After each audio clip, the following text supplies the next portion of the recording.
Olá pessoal, tudo bem? Nossa aula de agora serão os porquês. O tópico porquês faz parte de um assunto mais amplo chamado ortografia. O que é ortografia, gente? Ortos, do grego, significa correto. Daí vem a palavra ortopedia, por exemplo, né? Então, ortografia, correto. Grafia, escrita. Então, grafia correta das palavras. A grafia correta das palavras inclui acentuação gráfica, que nós já vimos, inclui o uso de letras, X, Z, S, etc. E inclui também o uso dos porquês. Os porquês em língua portuguesa são algo bastante, digamos assim, chato, né? Por quê? Porque são 4 porquês, 4 escritas diferentes de porquês, uma para cada contexto, uma para cada situação. No entanto, todas elas são homófonas. O que é homófono, gente? Tem o mesmo som. Homófono no Brasil.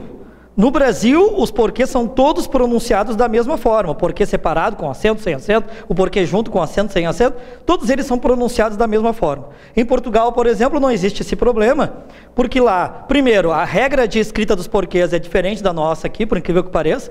E além disso, a pronúncia também é diferente. Então, eles não têm esse problema que nós aqui no Brasil temos. Ou seja, nós temos 4 escritas diferentes de porquês com o mesmo som, com a mesma pronúncia, mas com diferentes usos. A questão dos porquês, além de ser matéria da prova, ou seja, a prova objetiva, ABCDE, ou CESP, certo, errado, etc., ela também vai ser muito utilizada nas redações. Aqueles concursos que tem redação, eventualmente a pessoa vai ter que escrever um porquê lá, e tem que escrever corretamente, porque se escreverem corretamente, é um erro de ortografia. Não é nada de muito difícil, mas se vocês prestarem atenção no método que eu vou ensinar para vocês, vocês com certeza vão aprender rapidamente. A primeira coisa importante, antes de nós entrarmos nos usos, é vocês perceberem que muitas vezes nós aprendemos por meio de macetes, às vezes ensinam errado, etc., coisas que realmente não coadunam com a realidade, ou com o uso correto. Por exemplo, uma das coisas que quando criança eu ouvia muito, depois quando professor de língua portuguesa eu me dei conta de que aquilo era completamente errado, é a noção de que o porquê tem a ver com pergunta-resposta. Se for uma pergunta é separado, se for uma resposta é junto, se for uma pergunta início ou meio de frase é separado sem acento, se for uma pergunta em final de frase é separado com acento. Gente, isso é uma bobagem, uma asneira imensa.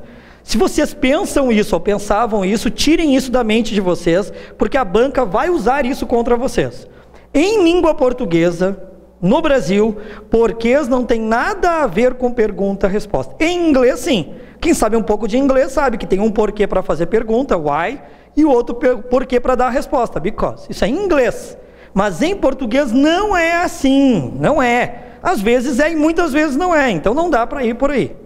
A segunda coisa importante, gente, é que vocês não têm que decidir na hora de escrever o porquê, vocês não têm que decidir simultaneamente se ele é junto, separado, com acento ou sem acento. Você tem que fazer isso por etapas. Primeiro vocês têm que decidir se ele é junto ou separado.